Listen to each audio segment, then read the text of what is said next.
Hello hello students, अभिनव career point में आप सभी का स्वागत है। आज मैं इंग्लिश ग्रामर के next topic types of sentence के बारे में बताऊंगी। हमने जैसा कि आप लोग जानते हैं कि हमने पिछली वीडियो में आपको सेंटेंस के बारे में बताया था और सेंटेंस के पार्ट्स के बारे में बताया था। आइए आज हम देखते हैं कि टाइप्स ऑफ सेंटेंस क्या होते हैं, यानी सेंटेंस के कितने प्रकार होते हैं। तो यहाँ हम मोस्टली सेंटेंस के 5 प्रकार होते हैं। तो आइए हम देखते हैं वन बाय वन करके कि कौन कौन से होते हैं। फर्स्ट है हमारा असर्टिव या डिक्लेरेटिव सेंटेंस, यानी कि जिसको हम हिंदी में कथनात्मक या निश्चयात्मक या निश्चयवाचक वाक्य कहते हैं। नेक्स्ट हमारा है दूसरा है इंट्रोगेटिव सेंटेंस। ये इंट्रोगेटिव क्या होता है, यानी प्रश्नवाचक वाक्य। इसको हम हिंदी में जिस वाक्य में हम प्रश्न पूछते हैं उसको प्रश्नवाचक वाक्य कहते हैं। तीसरा है इम्परेटिव सेंटेंस, जिसको हम हिंदी में आज्ञा सूचक या आज्ञावाचक वाक्य कहते हैं। चौथा है ऑप्टेटिव सेंटेंस, इसको हम हिंदी में ऑप्टेटिव सेंटेंस को हिंदी में हम इच्छा बोधक वाक्य कहते हैं। नेक्स्ट यानी लास्ट हमारा है 5 एक्सक्लामेटरी सेंटेंस, इसको हम हिंदी में विस्मयवाचक वाक्य कहते हैं। इस तरह हमने देखा कि हमारे 5 प्रकार होते हैं वाक्य के। आइए हम एक एक को डिफाइन करते चलेंगे, एक एक के बारे में डिटेल में जानेंगे कि क्या होता है सेंटेंस के प्रकार क्या होते हैं, कैसे कैसे। आइए देखते हैं। पहला है असर्टिव या डिक्लेरेटिव सेंटेंस। इसकी डेफिनेशन होती है कि अ sentence that makes a statement is called an assertive और डिक्लेरेटिव सेंटेंस। इसको हम असर्टिव भी कहते हैं या डिक्लेरेटिव भी कहते हैं, दोनों होता है। कहीं कहीं आपको असर्टिव भी मिल जाएगा, कहीं कहीं डिक्लेरेटिव, लेकिन दोनों एक ही वाक्य होता है। यानी कि ये ऐसा वाक्य होता है जिसमें स्टेटमेंट जो किसी के कथन को व्यक्त करता है, जो किसी का स्टेटमेंट बताता है, वही हमारा असर्टिव या डिक्लेरेटिव सेंटेंस होता है। फॉर एग्जांपल के थ्रू हम लोग समझेंगे, जैसा कि हमने यहाँ लिखा है कि ही विल कम सून, यानी कि वह जल्दी आएगा। ही विल कम सून, वह जल्दी आएगा। तो इसमें कोई स्टेटमेंट दे रहा है, किसी के बारे में बता रहा है कि वह जल्दी आ जाएगा। तो ये हमारा असर्टिव सेंटेंस हो गया। नेक्स्ट हम समझेंगे Rohan is going to school, Rohan school जा रहा है। ये भी असर्टिव सेंटेंस है। आई एम अ डॉक्टर, यानी ये भी मैं एक डॉक्टर हूँ, ये भी स्टेटमेंट वाक्य है। इसमें कोई बता रहा है अपने बारे में कि मैं एक डॉक्टर हूँ, यानी कोई कथन कह रहा है, अपने बारे में स्टेटमेंट दे रहा है कि मैं एक डॉक्टर हूँ। तो ये हमारा असर्टिव या डिक्लेरेटिव सेंटेंस हो गया। नेक्स्ट हमारा है, आइए अब हम दूसरे सेंटेंस के बारे में जानते हैं। जैसा कि हमने आपको 5 प्रकार में से बताया था, दूसरा सेंटेंस हमारा इंट्रोगेटिव सेंटेंस है। इंट्रोगेटिव सेंटेंस क्या होता है, इसकी डेफिनेशन क्या होती है, यानी कि अ sentence that ask a question is called interrogative sentence. एक ऐसा सेंटेंस, एक ऐसा वाक्य जिसमें आपसे कोई प्रश्न पूछ रहा है, जिसमें आपसे कोई क्वेश्चन कर रहा हो, वही हमारा इंट्रोगेटिव सेंटेंस होता है।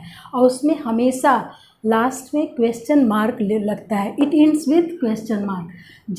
जो भी इंट्रोगेटिव सेंटेंस होगा उसके एट लास्ट में हमारा क्वेश्चन मार्क, इस तरह का क्वेश्चन मार्क लगता है। अगर क्वेश्चन मार्क नहीं लगा है तो हमारा इंट्रोगेटिव सेंटेंस नहीं होगा। इंट्रोगेटिव सेंटेंस 2 प्रकार का होता है, एक यस या नो टाइप का क्वेश्चन होता है और एक WS से स्टार्ट होने वाला क्वेश्चन होता है। आइए हम यस या नो टाइप्स के क्वेश्चन को समझते हैं। पहले यस या नो टाइप्स होता है जो हमेशा हेल्पिंग वर्ब से स्टार्ट्स होता है। It's always it starts with helping verb. Helping verbs क्या होते हैं, is, am, are, was, were, etcetera, can, etcetera होते हैं। तो जो भी हमारा हेल्पिंग वर्ब से क्वेश्चन स्टार्ट होता है वो हमारा यस या नो का क्वेश्चन होता है। इसमें हम क्वेश्चन का उत्तर देंगे तो यस या नो में ही देते हैं। जैसा आइए हम फॉर एग्जांपल के थ्रू समझते हैं कि जैसे हमने यहाँ पे लिखा है कि आर यू अ स्टूडेंट्स, क्या आपसे कोई प्रश्न पूछ रहा है कि क्या आप एक स्टूडेंट्स हो, क्या आप एक विद्यार्थी हो, पढ़ने वाले विद्यार्थी हो, तो आप उसका क्वेश्चन का आंसर कैसे देंगे? कहेंगे यस या फिर नो।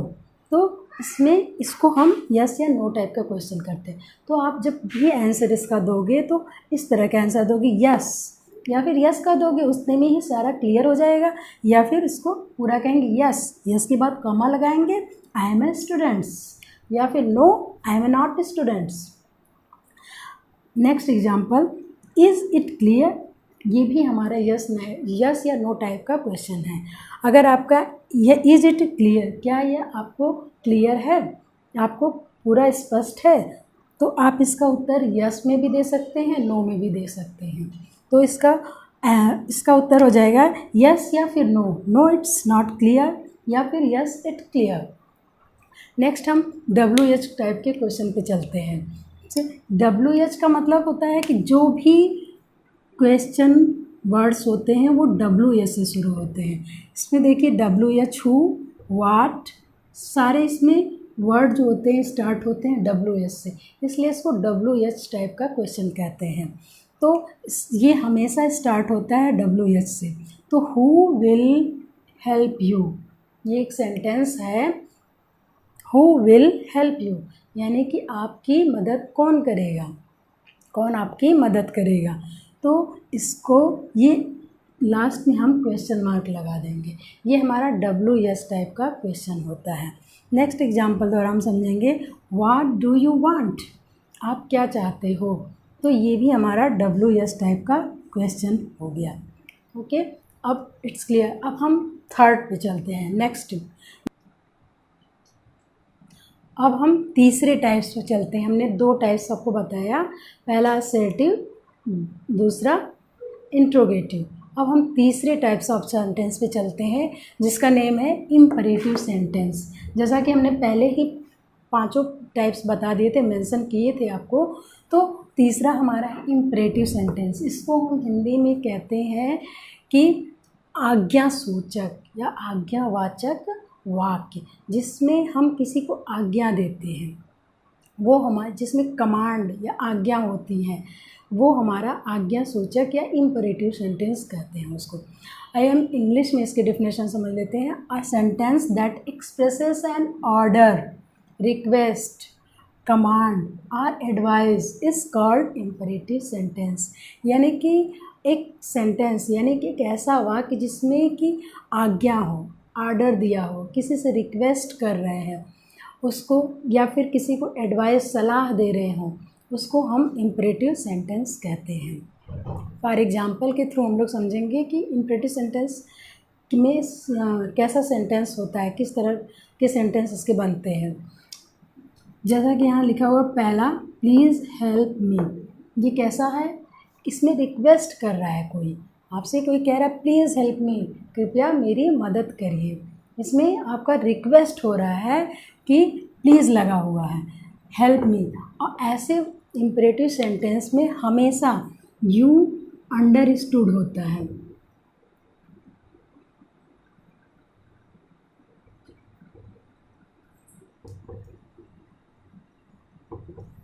यू हमेशा अंडरस्टूड वर्ड होता है, यू छुपा रहता है, आपको दिखाई नहीं देता, लेकिन आपको समझ में आ रहा है कि यू को ही कोई कह रहा है। तो इसमें प्लीज़ हेल्प मी यानी कि कह रहा है कि प्लीज़ हेल्प मी, कृपया मेरी मदद करिए। तो किससे कहेगा, यू से ही कहेगा।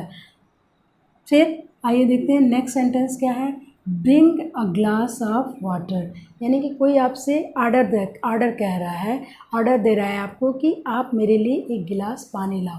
तो आप यानी कि यहाँ यू छुपा हुआ है। इसमें इम्परेटिव सेंटेंस में हमेशा यू छुपा रहता है, मेरे लिए एक गिलास पानी लाओ। इसमें कोई ऑर्डर दे रहा है, यानी कि ये ऑर्डर सूचक सब वाक्य हो गया। तीसरा देखेंगे हम, डोंट गो देयर, यानी इसमें आपको कोई एडवाइस कर रहा है कि वहाँ मत जाओ, डोंट गो देयर, वहाँ मत जाओ। तो ये हमारा एडवाइस वाला वाक्य हो गया। फिर नेक्स्ट सेंटेंस है, टेक मेडिसिन इन टाइम, ये भी हमारा एडवाइज़र वाक्य हो गया है कि हमको कोई एडवाइस दे रहा है, सलाह दे रहा है कि समय से दवा लीजिए। नेक्स्ट, अब इम्परेटिव सेंटेंस, आई होप कि इम्परेटिव सेंटेंस आपको समझ आ गया होगा। नेक्स्ट हम टाइप्स ऑफ सेंटेंस पे चलते हैं, जिसका नेम है ऑप्टेटिव सेंटेंस। ऑप्टेटिव का हिंदी होता है इच्छा बोधक या इच्छा सूचक शब्द, जिसमें हम अपनी इच्छाओं को व्यक्त करते हैं।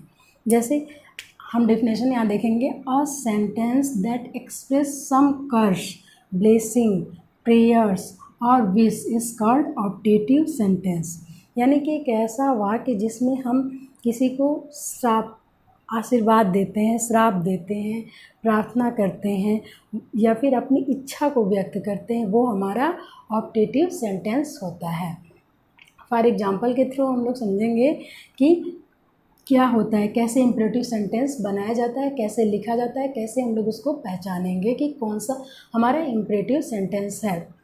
जैसे यहाँ पर लिखा मे गॉड ब्लेस यू, यानी कोई कह रहा है कि मे गॉड ब्लेस यू, आपको भगवान का बहुत आशीर्वाद हो। तो ये हमारा ब्लेसिंग वर्ड्स, ब्लेसिंग सेंटेंस हो गया। ये हमको कोई आशीर्वाद सूचक शब्द हो, वाक्य हो गया। फिर है गो टू हेल, ये हमको कोई श्राप दे रहा है, कर्स हो रहे, जिसमें कर्स है कि गो टू हेल, नर्क में जाओ। हेल का मतलब नर्क, गो टू हेल, नर्क में जाओ। यहाँ भी इसमें ऑप्टेटिव सेंटेंस में भी यू हमारा अंडरस्टूड रहता है। नेक्स्ट हम थर्ड एग्जाम्पल देखेंगे, I wish I were a bird. यहाँ पे हम अपनी इच्छा जता रहे हैं, इच्छा को व्यक्त कर रहे हैं कि काश मैं एक पक्षी होता, काश मैं एक चिड़िया होता। तो I wish I were a bird, यहाँ पे हम इच्छा कर रहे हैं, इच्छा को अपना व्यक्त कर रहे हैं, तो ये हमारा ऑप्टेटिव सेंटेंस कहलाएगा। फॉर एग्जाम्पल है गॉड ब्लेस यू, यानी आपको गॉड का आशीर्वाद हो, गॉड के सौभाग्य प्राप्त हो। तो ये भी हमारा ब्लेसिंग सेंटेंस हो गया। ठीक, आइए हम अब अपने नेक्स्ट टाइप्स पे चलते हैं। अब हम पांचवें और सेंटेंस के पांचवें प्रकार पे यानी लास्ट प्रकार पे चलते हैं। पांचवा है एक्सक्लामेटरी सेंटेंस, यानी एक्सक्लामेटरी मतलब विस्मय सूचक, जैसा कि हमने हिंदी में बताया था आपको, विस्मय सूचक या विस्मयवाचक वाक्य, जिसमें इसकी डिफिनेशन होती है a sentence that expresses some sudden और strong feeling of the mind is called exclamatory sentence. यानी कि जो भी हमारी एक ऐसा वाक्य जिसमें हमारी अचानक से फीलिंग्स, अंदर से फीलिंग्स आती है, किसी भी चीज़ को देख करके अचानक से माइंड में कोई भी फीलिंग्स आ जाती है, या फिर अचानक से हमारे अंदर कोई भाव उत्पन्न हो जाता है, उसको हम एक्सक्लामेटरी वाक्य कहते हैं या एक्सक्लामेटरी सेंटेंस कहते हैं। जैसे हमने कोई भी चीज़ हम अचानक देखा और तुरंत आ जाता है, यानी पहले से सोचते नहीं हैं कि हाँ हम ऐसा बोलेंगे, हमारे अंदर वो फीलिंग्स तुरंत आ जाती है, अचानक किसी भी चीज़ को देख करके आ जाती है, वही हमारा एक्सक्लामेटरी सेंटेंस होता है। जिसमें हमारा हमेशा एक्सक्लामेटरी सेंटेंस में हम जितने भी एक्सक्लामेटरी सेंटेंस होते हैं उसमें हम ये मार्क पाते हैं, ऐसे चिन्ह बना होता है, ऐसे साइन बनी होती है, वही हमारा एक्सक्लामेटरी सेंटेंस होता है। उसके सेंटेंस के लास्ट में चाहे स्टार्टिंग्स में ये मार्क ज़रूर बना होता है। कुछ ऐसे वर्ड्स भी होते हैं जो एक्सक्लामेटरी सेंटेंस को दिखाते हैं कि हाँ वो एक्सक्लामेटरी सेंटेंस है। जैसे हुर्रा, जब हम कोई चीज़ खुशी से व्यक्त करते हैं तो वो हुर्रा। ओ, जब हमें दुख होता है तो हम कहते हैं ओ। सारो भी होता है, एलास भी होता है, एलास हमें दुख प्रकट करने का सूचक है। तो आइए हम एग्जाम्पल के थ्रू समझते हैं कि एक्सक्लामेटरी सेंटेंस कैसे बनाएंगे। जैसे हमने यहाँ लिखा अलास, फिर हमने साइन लगाई है आई एम रून। अरे बहुत दुख की बात है कि मैं बर्बाद हो गया।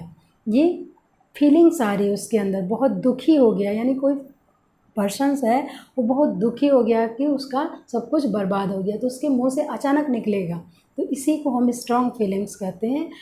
तो ये हमारा एक्सक्लामेटरी सेंटेंस हो गया। नेक्स्ट है वेल डन रोहन। हमने फिर यहाँ पे एक्सक्लामेटरी मार्क लगाएंगे क्योंकि वेल डन जो है, एलास जो है, ये एक्सक्लामेटरी वर्ड्स होते हैं। वेल डन, अगर हमें कोई अच्छा काम कर रहा है तो उसको हम शाबाशी देते हैं, कहते हैं बहुत अच्छा, वेल डन, आपने बहुत अच्छा काम किया। तो ये तुरंत फीलिंग्स आती हैं हमारे अंदर से, इमोशंस तुरंत निकल के आते हैं, उसी को हम एक्सक्लेमेटरी वर्ड कहते हैं। और जब हम सेंटेंस को फॉलो करेंगे तो ये हमारा सेंटेंस हो जाएगा वेल डन रोहन, रोहन ने अच्छा काम किया। फिर हम अगर व्हाट अ ब्यूटीफुल पिक्चर, यहाँ एक सेंटेंस है व्हाट अ ब्यूटीफुल पिक्चर। अगर हम किसी पिक्चर को देखते हैं, कितना सुंदर पिक्चर है, कितना सुंदर चित्र है, तो अगर हमने किसी चित्र को देखा, कोई हमको बहुत अच्छा लगा, हमारे मन को बहुत अच्छा लगा, तो वो हमारे अंदर से फीलिंग्स आएंगे, हमारे अंदर से एक अजीब सी फीलिंग्स आ जाएंगी। अचानक हम कहेंगे वाह कितना सुंदर ये पिक्चर है, तो उसी को हम